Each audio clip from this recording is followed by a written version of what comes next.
Hi, and welcome to this week's Ask an Attorney. Today we're joined via Skype by Dave Schweigert from the firm of Schweigert, Clemene and McBride. Welcome, Dave. Appreciate you being here.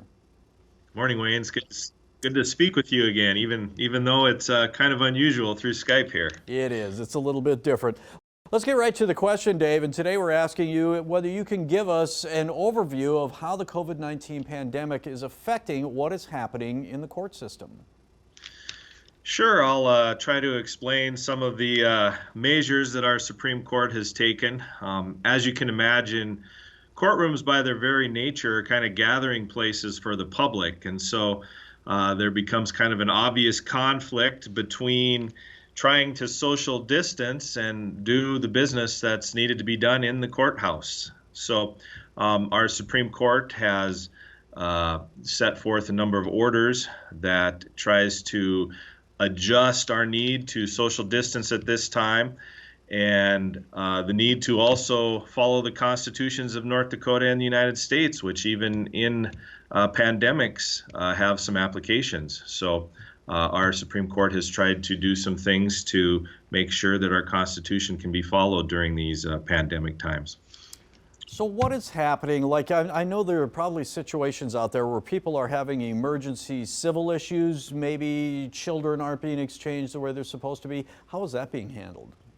Well, basically what our Supreme Court has done is, if you can go on their website, there's over 30 kind of emergency orders that they've issued during this time, and they've amended some of them as time has went on here to adjust to the changes that we've all been affected by as we learn more about how this COVID situation is affecting us. And so one of the things that have been done is that certain types of civil actions like jury trials, those sort of things that the trials are going to be held within the next 60 days or so, they've postponed those.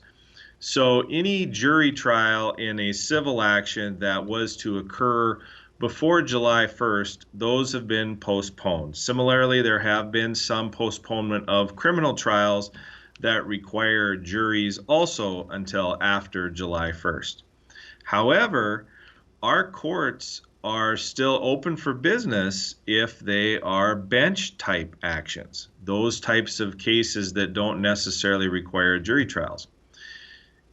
Our Supreme Court, though, has recognized that there are situations where it could be detrimental to have individuals appearing at those, and so the trial judges are given broad discretion to postpone and continue those if that is the case. But the courts are still open for business. It's not business as normal, but they are available to address emergency situations. And one thing that North Dakota has frankly been kind of ahead of the curve on as it relates to our court system is we have been conducting for years hearings via telephone. We have an interactive video network within the state known as the Ivan Network that allows, for instance, people who are jailed to appear in courtrooms via Skype, a Skype type system like this. It's not quite the same, but they actually can make appearances via video conferencing. And so it's amazing. You think North Dakota, we're a smaller state, and so we've been able to adapt to some of these changes easier than larger states. I was just on the phone with an attorney from Minneapolis who told me that in Hennepin County, for instance, they can't even do hearings via telephone yet. Oh, wow. And we've been doing those for years. So North Dakota is a little bit ahead of the curve in some of this, in allowing access to the court systems through telephonic and video networks.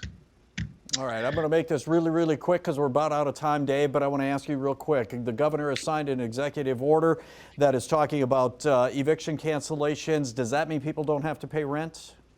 Well, yeah, there's been kind of a misconception about some of those. I mean, it doesn't alleviate people's responsibilities. What it's basically just saying is that, we don't want people out on the streets and that sort of thing during these times. And so we can't hold eviction hearings right now. However, that has been us or land management companies after the executive order has been lifted to evict if you don't pay rent. So, even the governor during his daily conferences has mentioned the fact that part of the reason that this hasn't been extended beyond a certain period of time is he was hoping that with the additional benefits that are available for unemployment, for the stimulus, people are going to use those to take care of their necessities like rent and things like that.